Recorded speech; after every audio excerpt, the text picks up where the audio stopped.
Managing Violence Podcast, episode 76 with Duncan Andrews.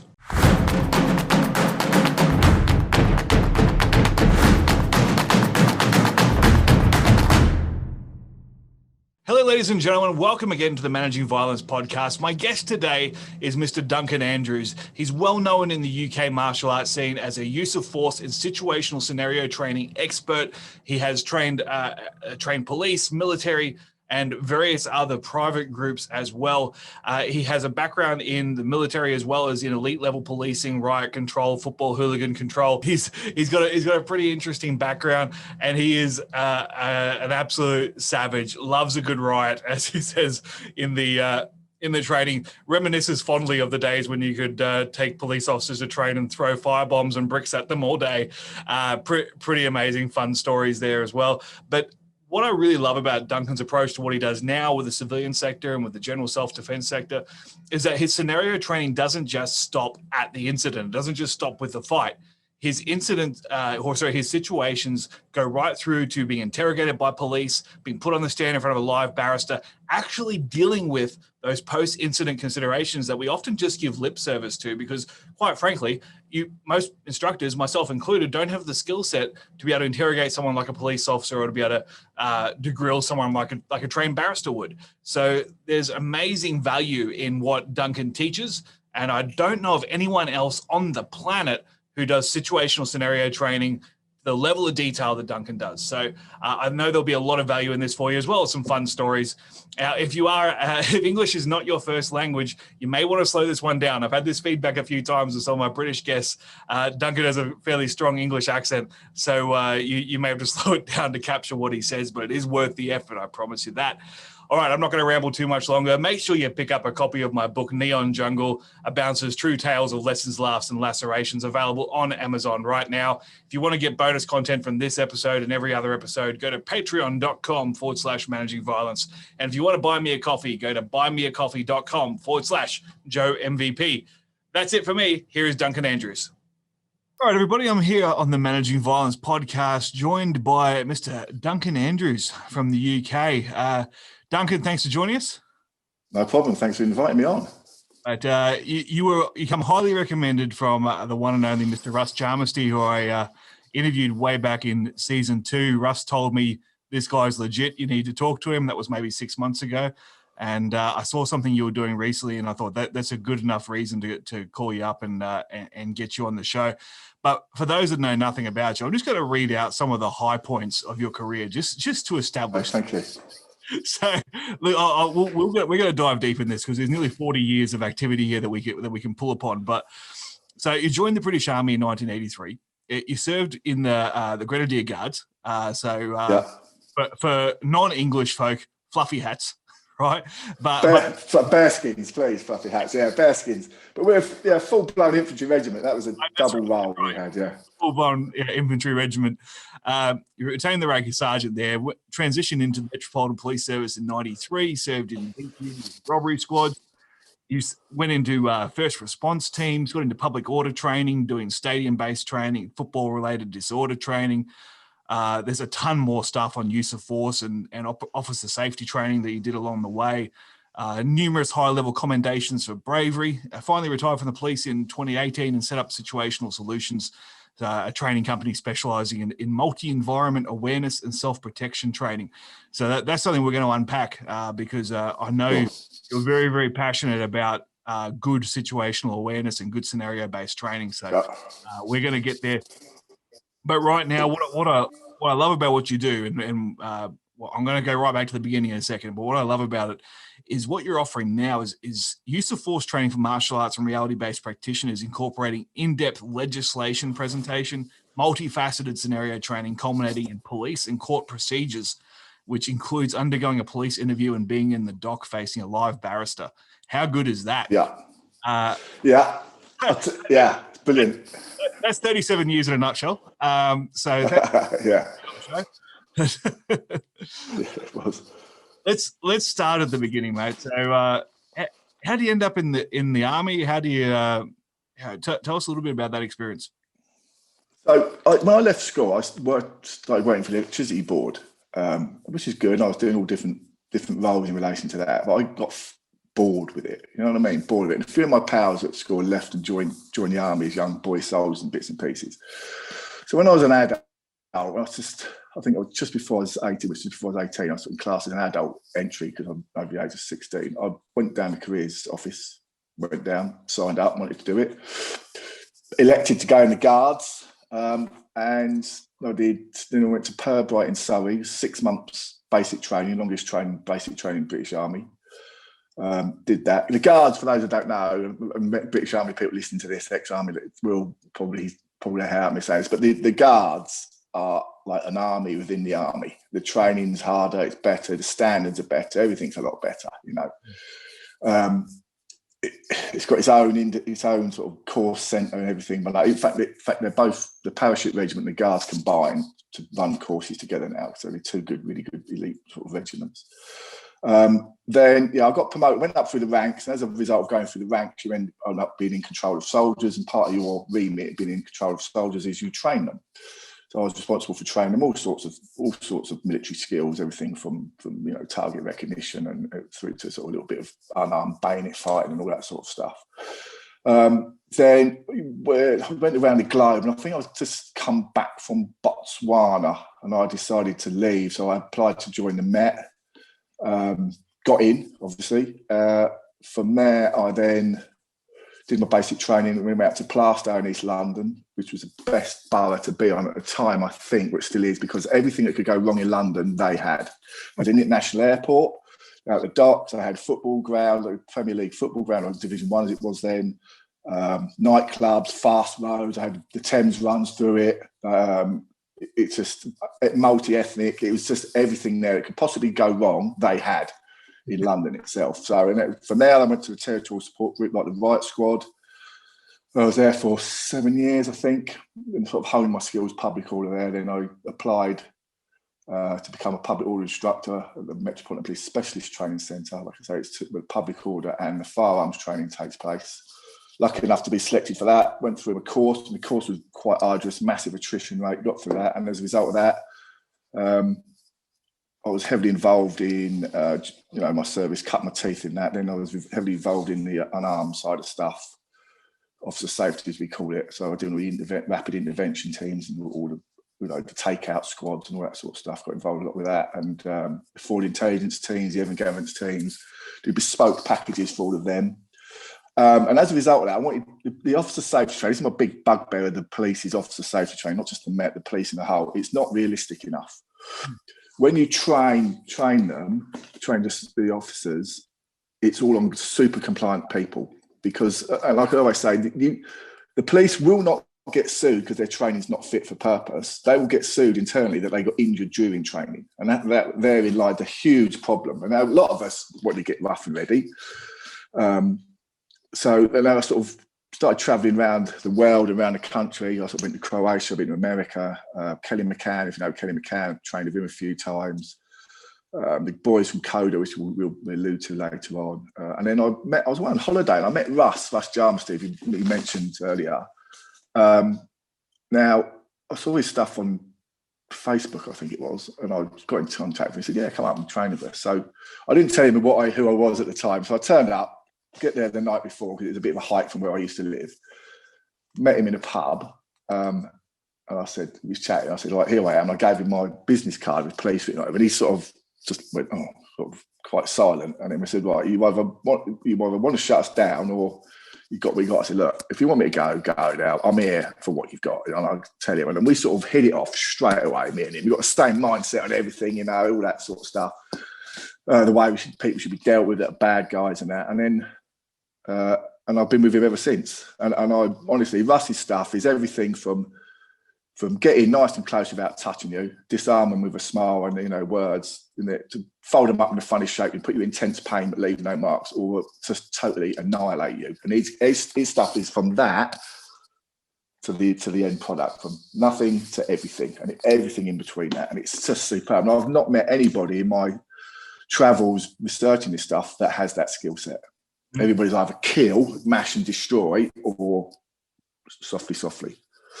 And his is brilliant. And I recommend anybody who can train with Russ, you really should do. He's good. Yeah, absolutely. But Yeah.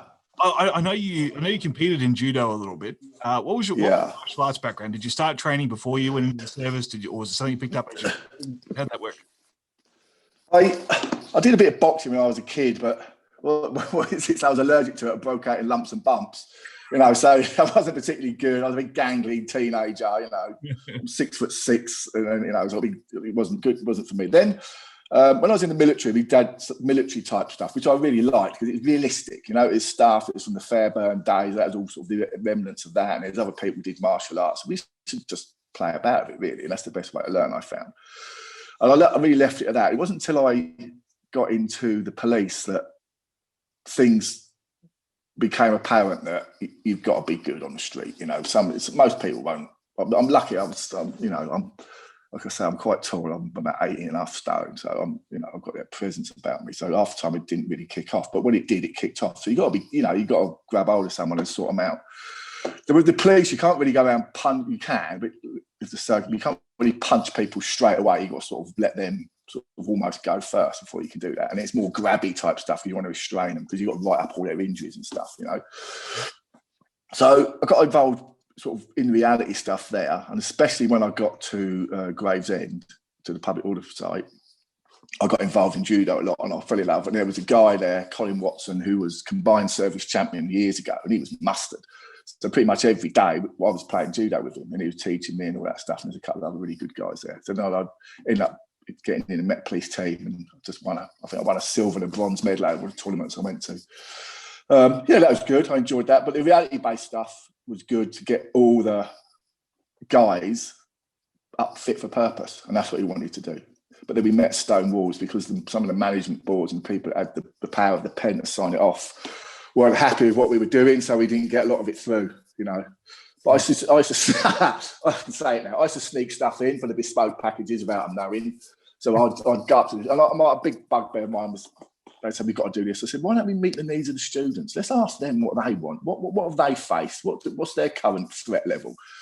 So the guys that run those courses come to me, so this is what they want. Okay, so I've put a little package together, and we'll do this package bespoke for them. And I was going, oh, this is brilliant. Why don't we do this in officer safety? I said, well, you got to speak to the officer safety team. So that's my bugbear. I want to unpack a little bit of what you were talking offline before we started recording. He said, God, I love a good riot.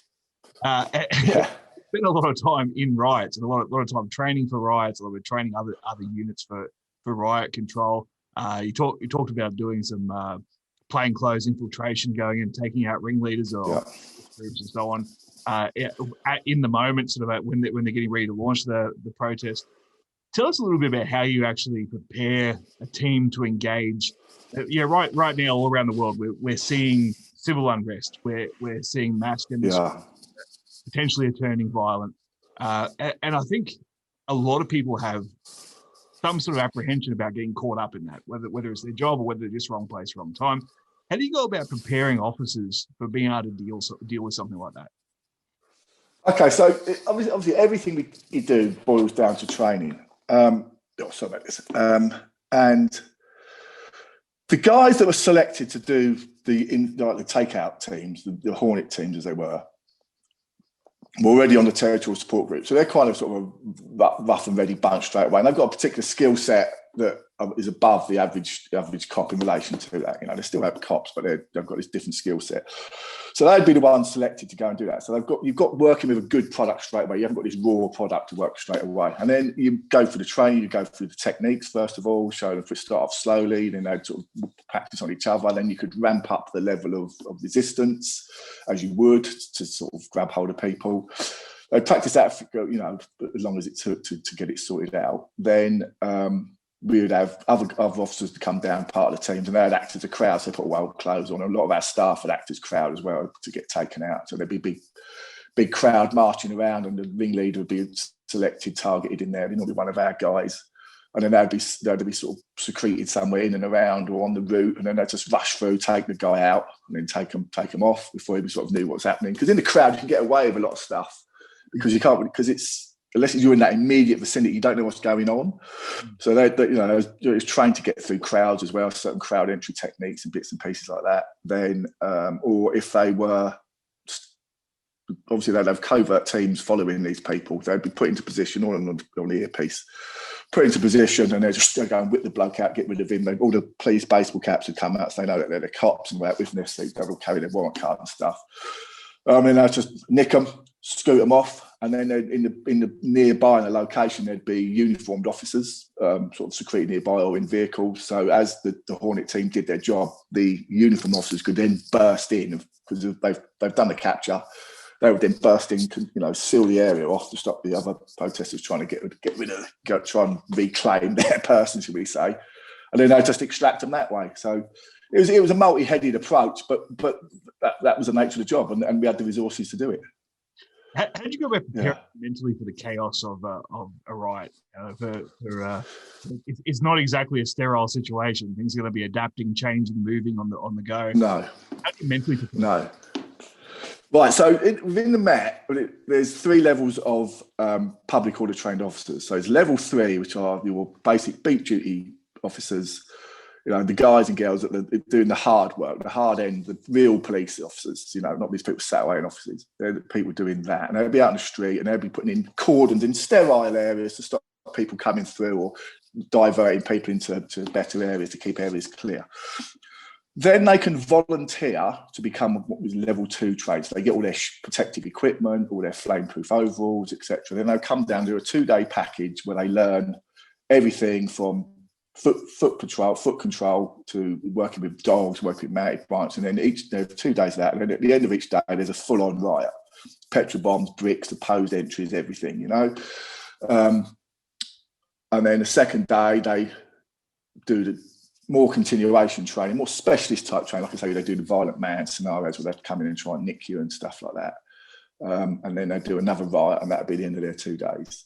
And then once they've level 2 trained, they've been on there for a while, they can then apply to something called the TSG, the Territorial Support Group, and then they become the full-time sort of dedicated public order units for the Met. So they're on duty 24 hours a day, roving around in their carriers, in their protected carriers, in their vans.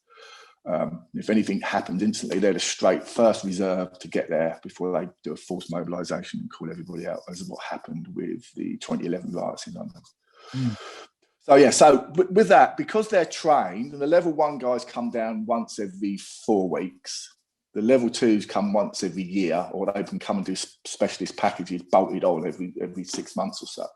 So they're trained in how to do it. So the training we give is so realistic that when you come to do it, it's not a big problem, if that makes sense. You're conditioned to that already, it's like Pavlov's dog type theory. They're conditioned to the chaos of disorder. But in my first riot, which was in '98, really, in the city of London, that was an eye opener, but I loved it. It was brilliant, the total chaos and disorder, and the high you get is immense. From protecting all the good people from the bad people, it's great. It's great fun. Yeah. Maybe that's my way. I'm wired, but I loved it. I absolutely loved it. So that's how we prepare people. Yeah, sorry, to answer the question, that's how we prepare people, through training and through inoculation. You just reminded me of it was a quote Joe Rogan said about Brock Lesnar when Brock Lesnar was the UFC champ. He said, if that guy lived 400 years ago, he would have been on the biggest horse for the biggest sword charging into the battle, right? Yeah. I saw your face talking about being in a riot. I was like, that you'd be right beside him. That's it. Yeah. Oh yeah. We was all like, all the guys and girls that worked there was all like it, because that was our job. It was like busman's holiday. That was our job. And we got sent out to do it. We were the premier public order in the Met, and I think at Scotland Yard they had a little glass case. It said, in case of emergency, break glass, and break the glass, pull the handle, and tip our lot out. You'd see them, right? You'd see all that guys had bent noses, teeth missing, scars, all sort of withered and battle scarred, and all that. And it's like, these are the guys that can do it. Yeah, that's actually a good segue to my next question, because we're going to talk about scenario-based training. We're going to talk about how we create realistic training simulations. Obviously, with the type of work that you're preparing these officers to do, you can't do that in a sterile dojo. You can't do it in a training hall. You have to be able to create something that simulates the environment upon which it's going to happen. And I connect very much with what you're saying about the standard of officer safety training and departments not wanting to take a risk with people being injured in training. How do you run those kinds of scenarios while mitigating the risk of injury? Because I know there's something instructors battle with. Right. So everything was, albeit as a riot, it was controlled. So the crowd, you'd have two officers designated as crowd leaders. So they'd get a briefing before the riot started. This is what they do. When I say run away, you run away. When I say throw, you throw. When I say this section do that, or this part of the crowd do this, they would do it. As soon as everybody's carry a whistle, like a really loud Acme Thunder whistle, as soon as that whistle blew, that was everything stopped. And that had cut through all the noise and chaos that was going. So that was straight away. So we'd be looking at the police lines and make sure everything's safe, that the shields aren't broken and people aren't burning to death, or the crowd are playing the rules and not going beyond where they should be, telling them to run away. So as soon as the whistle went, everybody stopped. There was nothing. So that was controlled that. People would get injured. By the nature of the training, quite a few people were injured, mainly turned ankles and the odd burn, really. A lot of burns we used to get and turned ankles because of all the bricks we used to throw them on the floor. But yeah, it was very well controlled. And because it's so well rehearsed, that risk was mitigated. God knows how they got it through health and safety risk assessments, but it was mitigated, but it had to be realistic training. It had to be. We used to set the guys on fire, petrol bombs, thousands of petrol bombs a year we used to go through. Thousands.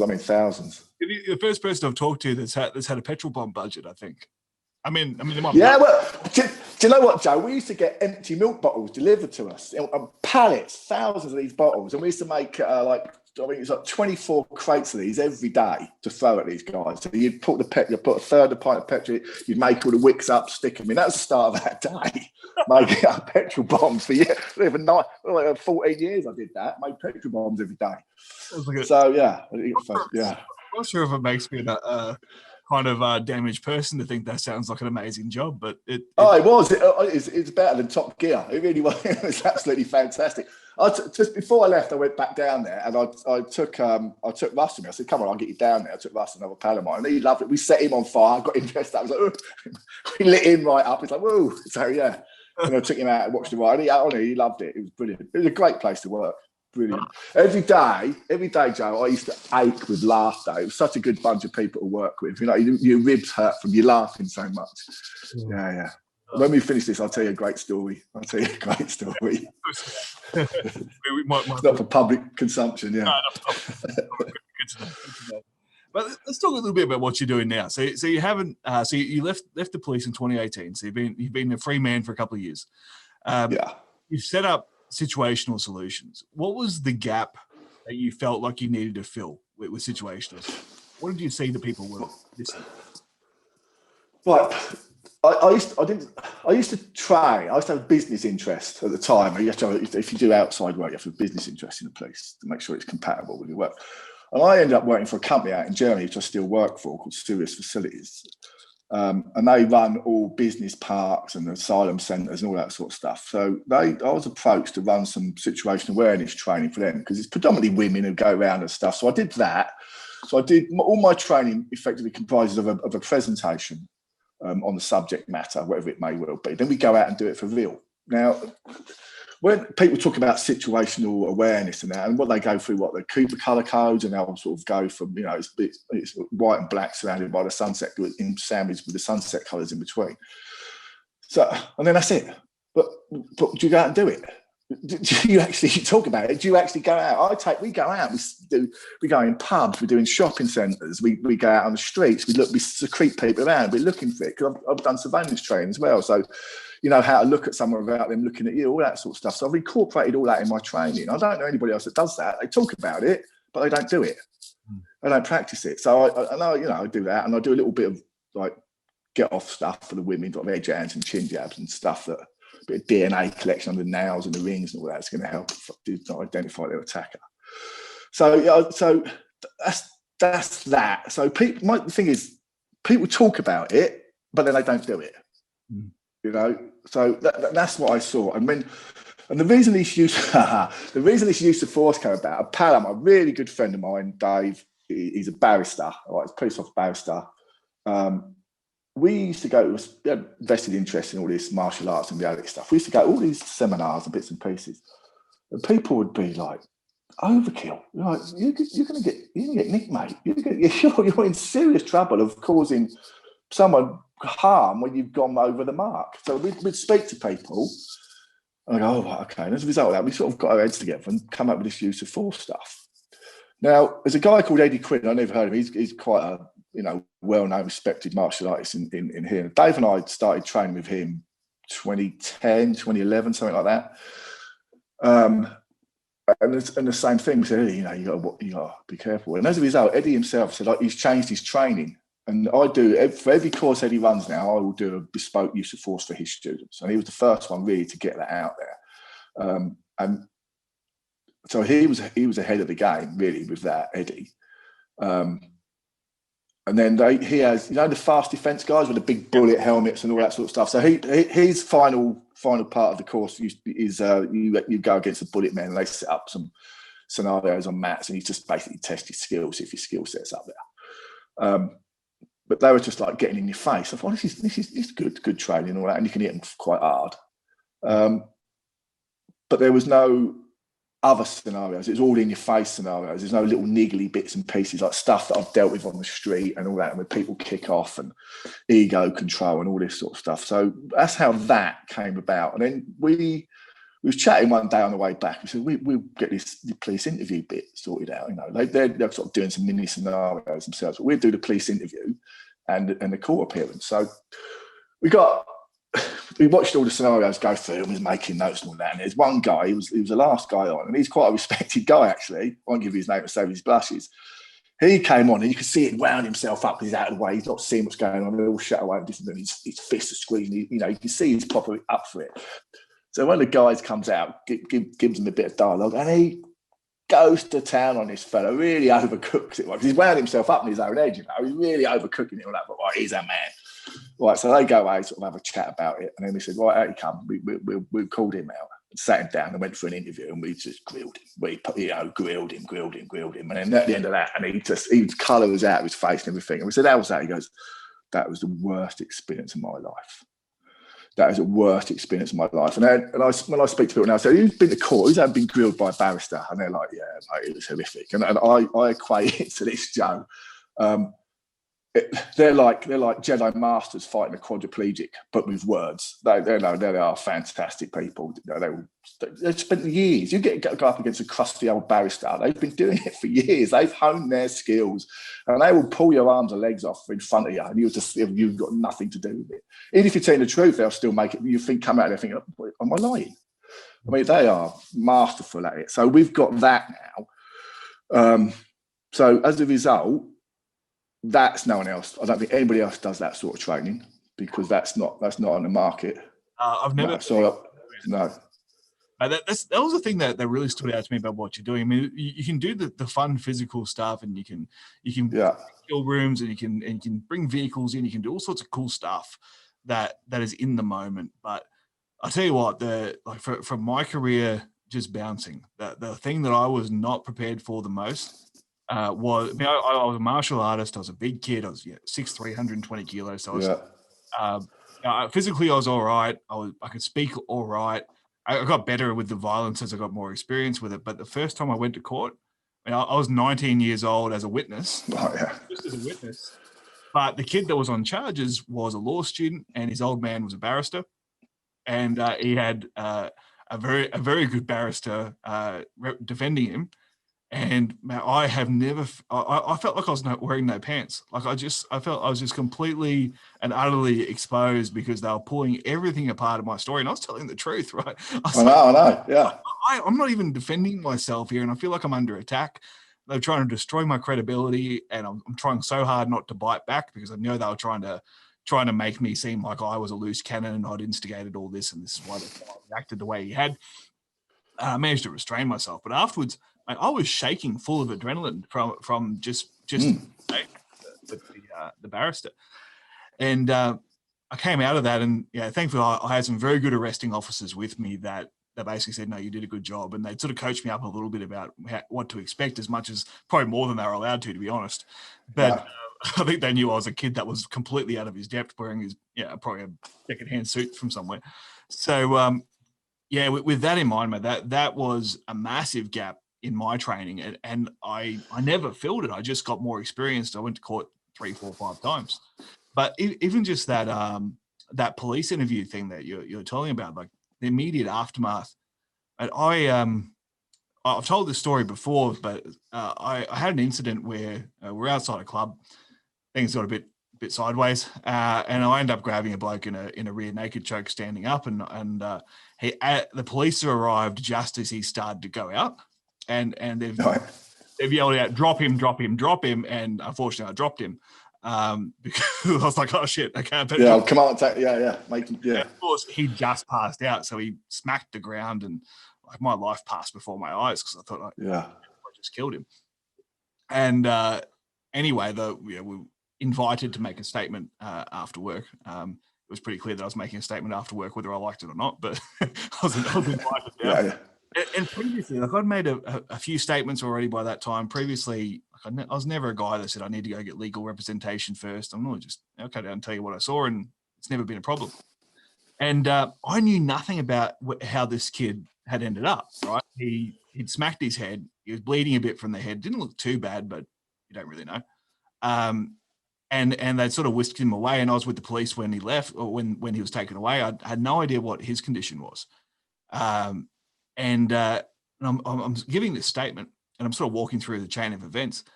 And this young constable who was taking my statement, he said to me, "So were you trying to kill him?" Yeah. And at that point, it was like my whole world just collapsed. I was like, "Shit, what do you mean? Like, is he dead?" And two, like, are you thinking that I was actually trying to kill the kid? And like that was like a real pivotal moment for me. Like I switched a lot of my training away from. I switched a lot of stuff to prevention after that because I realized like how quickly something can go pear-shaped. But yeah, oh, definitely. Mate, that police experience is so important. Yeah, like I say, we were trained in investigative interview techniques. Who else has those skills apart from cops? Yeah.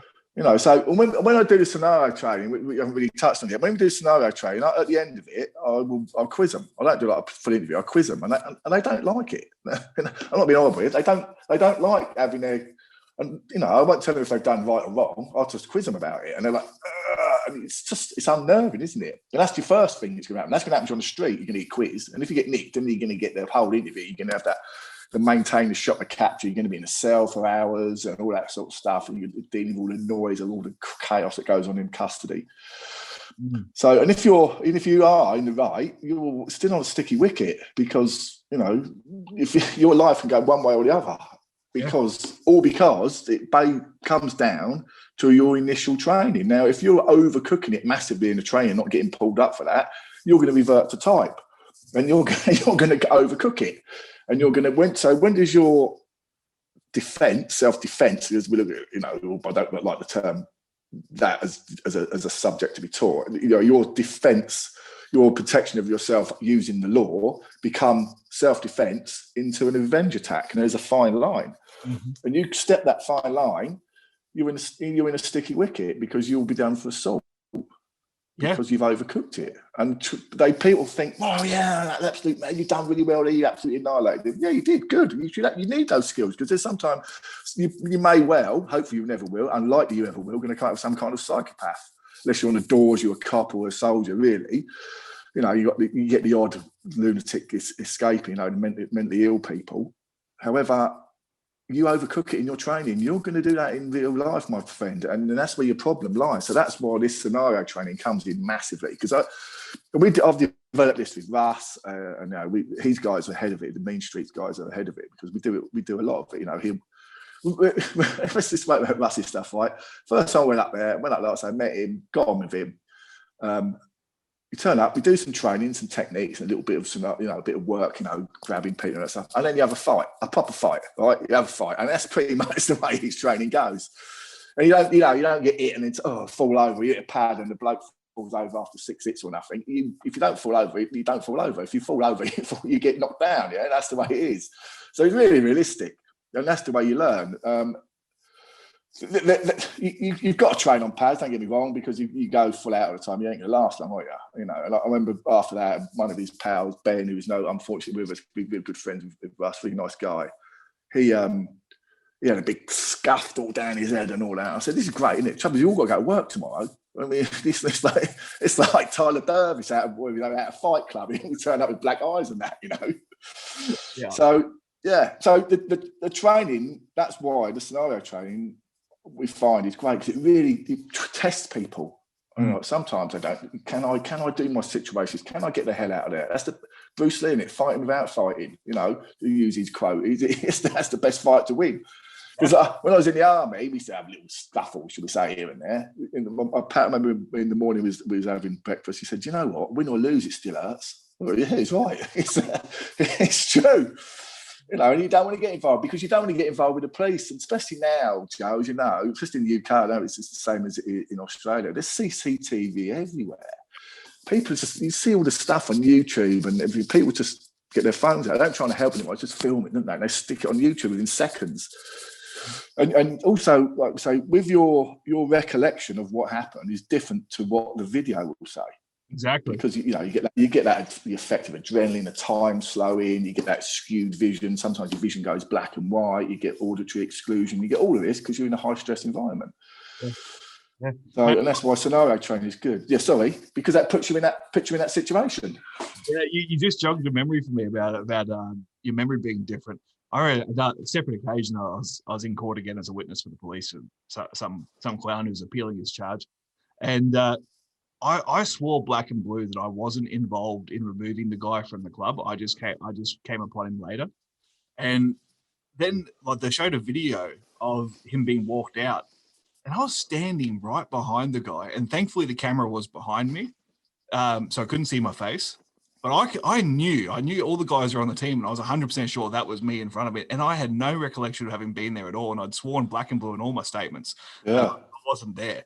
And the guy's lawyer was saying, "Is that not you?" And it's like, "No, not me." In the back of my head, going, "It's definitely me." Yeah. But yeah, thankfully there's no evidence. But mate, it's amazing how your memory can be off. But going back to what you said about overdoing things, it's something that in the combatives community, especially, there's two different risks here. Like, one, we see a lot of traditional martial arts where they're so unrealistic that they're never going to hurt anybody anyway. So you've got a risk. Keto. Yeah. Naming names, but yes. And then there's the other side where guys that are very combative, and they're always training for that worst case scenario, kill or be killed. And it's very, very easy to instill bad habits. Like I see the value in training to stomp the ankle after knocking someone down, right? But if the guy's already not a threat, and now you've disabled him potentially for life, or he's going to lose a year's income because you've shattered his leg, and he's going to take civil action on you, then I would have rather had to run for my life, right? Yeah, well, that's what I said to you earlier, wasn't it? You allude to that. You become from self-defense into revenge attack. You overstep that mark, and if you constantly do that, and people might argue with me, I don't care. You constantly do that, you will do it. What you do, you will do, because it's in your head to do it, and that's where you've got to temper that training and all that sort of stuff. You've got to come back and then analyze where you are. Kenny McCann, he says, constantly justify your actions. All the time we do it. I do a thing called create a witness. That's all part of that. Obviously, you've heard of that stuff. And if Russ ever mentioned it, I said, he goes, "Oh, we do that." I said, "Yeah, it's called create a witness." But, "Oh, there you go. You put a name to what we do and all that sort of stuff." And we call it witness coaching, but basically the same thing. Just making sure your witnesses see and hear what you want them to see and hear. But that's if you're ambushed, you've got an ambush attack, then that's fine. Like with the scenarios, like I say, we train in pubs, but there's a friend of mine, he was a team leader on one of the security teams at the O2 in London, like the old Millennium Dome. It's full of nightclubs, pubs, bars, restaurants and all that. And as a result, he got pally with one of the club owners. So we would go down there on a Sunday morning before the cleaners had got in, and we'd train in there. So we'd go in the toilets, we'd go in the VIP areas, we'd go up against the bar, we'd go on the dance floor, we'd be in sort of just in the alcoves and that. And we'd just put scenarios together and crack on and get on in there. We'd all instructed in our own rights in various bits and pieces. We'd do a bit of teaching and do some scenarios. It's brilliant because it's environmental training. Yeah. I love that stuff because it allows you to be creative. Like when you start looking at the environment, you're like, I could use that, or I could look at what happens if I pin him under that. What happens if I can bang his head off that? You can sort of just play with different variables. It makes it a little bit more of a creative exercise. But the first time you end up fighting with someone next to a toilet is it can be a little. Well, yeah, it's bouncy. Yeah, definitely. Yeah, yeah. I've spent enough time fighting in toilet floors for my lifetime, I think. But mate, it's different because part of your brain is grossed out by the fact that you're even touching the floor, and then the other part of you is trying to defend against a guy who's trying to gouge your eyes out. So it's something you got to get your head around. Yeah, I don't know anybody in the UK. I think Morrison does it. Lee Morrison, he does it, but I don't know if he does it with students. I know he does it with his. I've seen videos of him doing it, and I spoke to Tom, one of his instructors who I've worked with. They do it as part of their instructor assessments, but I don't know. I can't. You have to speak to him about it. Whether he does it with his students. I mean, with us, we do it with students. We do multi environment training. I do it with mine. I run a little club every week. Not at the moment because of lockdown. Run a little club, and we do it all. We do scenarios. We go out and we do multi-surface training. So what we do is we get on the mats, and this started from when I was in the police. We do because my judo days from the knee razor. We do some stuff in the dojo that we had there, and then we go, right, okay, let's try that. Hold down, do the old round the clock hold down training. Right, come on, we go and do it out in the concrete, and you get about 5-6% of it off. Yep. Because you can't bridge out in the back of your head, you can't scroof about on your elbow because you're on the concrete. And on the gravel, it's even worse, isn't it? So you put your knee down on gravel, your knee's coming straight back up again. So we tempered our training for that. So with my club, we'd do it. We'd go out in the summer months, we do it in the mats. Then we go out and we do it on the grass under the trees. So you got all twigs and bits of stone and that digging in you. And then we go and do it on the hard top, on the concrete. But yeah, that won't bin that. Get on with it. Get rid of that out of the toolbox. I was with Richard Dimitri. I've done a bunch of training with Rich, but we did one particular seminar where we had a lot of grapplers in the room, and I'm predominantly a grappler, so they're kind of my people. And all the scenarios when we're doing them in the dojo kept ending up on the ground because that's where a lot of people were comfortable. So he dragged me right outside to the car park and said, "I'm going to do a scenario out here, see how comfortable you are." And people didn't, like we said, we'll even start on the ground. And people didn't even want to get on the ground to actually adopt a top position, let alone try and get out, because all of a sudden it's super uncomfortable. You're like, well, if it's uncomfortable to do this in a nice, placid, controlled, safe environment, how are you going to do it when there's consequences for being on the ground as well? So yeah, when someone's got their fingers in your eyes or they're biting you or spitting on you or fucking pulling your ear or something, you know what I mean? So holding you by your hair, you can't move your head. Yeah. Dave, pal of mine, went to a seminar and he said that this guy was going, "What would you do in this circumstance? What would you do? What's your history?" Like BJJ guy goes, "I'd get on my back. I'd get my back between two cars," I think Dave said. And Dave went, "What do you mean you get your back?" "I'd get my back and I'd pull him in my guard." He goes, "You're a fucking idiot. You're going to kick the hell out of you." Yeah. So get out your dream world, get in the real world. That's the saying. You've got to practice it. If you speak doormen, cops, soldiers, people that have done it. Yep. If you're running a dojo and they've never had a proper fight, all it is like Hajime where the bell goes. I would try and find someone else who's done it for real. Personally, if you want to get involved in reality-based stuff like you, Russ, Morris, and all those sorts of people, they've done it. So listen to what they're telling you. And look, for those instructors out there that and I've had this discussion many times over about the lack of practical experience can really limit you as an instructor. There are ways around it. You don't have to go and pick fights to get some experience now. You do need to listen to people like yourself, like Russ, like Lee Morrison or Jeff Thompson or any of the other guys out there that are doing really good stuff. I mean, obviously Jeff isn't doing it anymore, but there are plenty of people out there that do have experience that aren't Neanderthals that can explain it and do it and coach you so that you can at least follow what has been worked. And as long as you have an open mind to challenge what you think might work with those that will tell you whether it will work or won't work. Sure. Or what? Yeah, maybe it will work, but the percentage, right? So yeah, what's the JKD philosophy, isn't it? What absorb, disregard, add. Yeah, exactly. Yeah. Unfortunately, so sometimes people get their business interests confused with their martial ambitions. And sometimes hiring someone in the whole syllabus might not be very attractive. Yeah. Oh, definitely. Yeah, that's like the use of force stuff, people, and it's out there. You can read about it by all means, yeah. But where's your working knowledge of it? Where I've seen the aftermath of people using force incorrectly and having to deal with it. Investigating on the streets, turning up to calls where people have been beaten up, stabbed, bashed up, and all that sort of stuff, like pub fights and all that sort of stuff. And also, I've used force on other people, arresting them, like public disorder, all that sort of stuff. So I've got a knowledge of it from seeing it done incorrectly to using it. And then writing up. Now, trust me, in the police, you write up everything. You dot every I and cross every T. And your accountability is a lot higher because that's your job. For you to use force, you have to really justify that. And there's a form now, even if you use force to search someone, you have to fill in this form that you've used force on someone. All that. People make complaints. Because generally, that's the trouble with the police. You either meet the poor victims of crime, or you're knocking about with the scum of society. You'd spend 98% of your time dealing with 2% of the population. Yeah, I actually just had this conversation this morning on another podcast I was being interviewed on. Is sometimes you end up trapped in this artificial reality where you're only seeing the worst in humanity, and you can get really jaded. Yeah. You tend to sort of. Even now, I don't like people. I don't like crowds of people, and it's just I've got a very small circle of friends even to this day.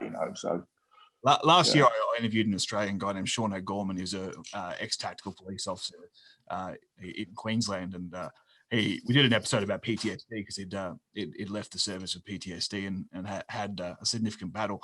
But he was saying that he now runs a life coaching business, right, helping people overcome trauma and so on. And really great guy, but he said it took me 10 years to trust anyone who wasn't a cop, a paramedic, or a nurse. So, yeah, I can see his point. Yeah, it was only the people that had been through, or at least could relate to what he had been through, that he could even sort of recognize as being someone that he could trust. And mate, that's what? Yeah, I was just sorry. It's just a side effect of living in that world, and I think it's from mate. I've got so many mates that are coppers, and yeah, I mean, if you let your social circle shrink to just those people, then it can be hard to dig yourself back out again at the end of it. Yeah, I had more civvy mates and cop mates, and we used to do a thing. We used to do this thing, right, where I trust him. I really trust him, right, and we'd work together. I say, right, I'll tell him how long it takes to get back to us. We'll test someone. So I'll tell you something. Say you was like before he was a bit of a goss. I would tell you something, right, I just made up, right, about something or other, and then I'll say, well, don't tell you can't tell anybody else, right, and then about 3 days later, my mate say he's told me. So there you go. So straight away, he's out the circle. He ain't getting told. So there you go. Yeah, that's how you test people, isn't it? Yeah, you're red teaming your friendships. I like it. Yeah. We got to test them out, ain't you?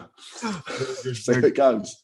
Because some of the stuff we did was quite clandestine, you know what I mean? If you get my drift. So you had to test people first of all. Yeah. I like it. Look, I think what you're doing is so valuable. As you said, I mean, there's more and more people now that can build good scenarios, which is great. But the special skill set and be able to conduct a proper interrogation, being able to put people through that kind of real life aftermath, and then to be able to bring in an actual barrister to grill them and give them that experience of the courtroom. I don't know anyone else who's doing it. I hope more people start doing it. I hope there's people start doing that. But for anyone out there that might want to book you or that might want to engage your services, what's the best way to reach out to you?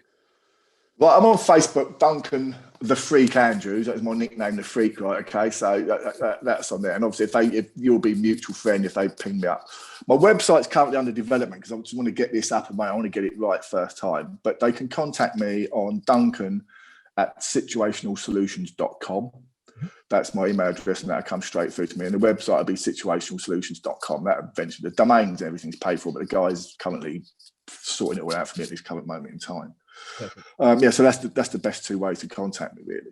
And I'm on Situational Solutions on Instagram as well. That's as well. I know you're going to hang around and do the bonus questions with us, but for those sure. that are leaving now, mate, thank you very much. I've had a lot of thank you. A lot of fun talking shop and learning from you as well. So thank you. Thank you very much, Joe.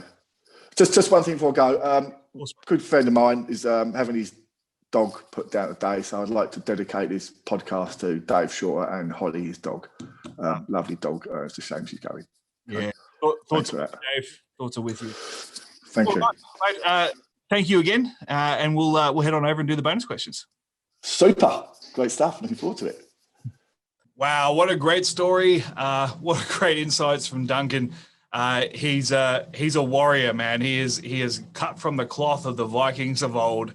Loves a good riot, loves getting his hands dirty, but also very cerebral in his planning of situations and scenarios and situational awareness and all those pieces that go into making a real violence prevention strategy. So I hope you got some value out of this. Please remember, go to Amazon, pick up a copy of my book, Neon Jungle, A Bouncer's True Tales of Lessons, Laughs, and Lacerations. And if you want bonus content from Duncan or any of our other guests, go to patreon.com/managingviolence. Until next week, I'll talk to you next time.